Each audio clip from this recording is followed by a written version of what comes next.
Dostlar, hər kəsin verdiyi sualdır ki, siz necə arıqladınız? Bax, yenə deyirəm ki, o ərəfədə ChatGPT falan belə bir şey yox idi. Bax, qreçkanı günorta vaxtı 10 qaşıqdır. Hər qaşığı 20 qramdan hesabla. Təzə başlayanlar üçün insan var ki, lap 100 kilodan çoxdur, çörək də çox yeyir. Eybi yox. Yəni doymasa qreçkanı lap bol eləsin. Normal insan elə bir ki 10 qaşıq, maksimum 12 qaşıq eləsin. Yavaş-yavaş salsın 7-6 qaşığa. İndi başa düşdüm, bir həftə, demirəm sən bir ay. Bir həftə bir balaca çətinliyin olacaq ki, deyəcəksən ki, mən doymuram. O da səbəb nədir ki, tez həzm olunur axı, dostlar.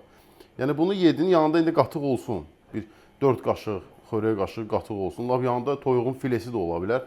Mal ətini salsaz günortaya daha yaxşıdır. Mal əti salsaz günortaya yanında göy-göyərti olsun. Axşamdakı dostlar toyuğun filesini sala bilərsiniz. Səhərdəki dediyim kimi dostlar, misal üçün 2 xilepsi balla, ya da ki 4 ədəd xurma, 1 stəkan yaşıl çayla, ya lap kofe ilə də olar. Kofe ilə də dediyim kimi ekstremal vəziyyətdə iç. Hər dəfə durub səhər tezdən kofe içmə. Bax, belə sən bir müddət elə, görəcəksən ki, sənin çəkin necə gedir. Amma təbii ki, sən 10.000 kalori verməlisən. Mütləq şəkildə 10.000 kalori gün ərzində verməlisən. İnsan var ki, deyir ki, mən gün ərzində 15 addım gəzirəm. O da ki, bilirsiniz necə, gəzir, oturur.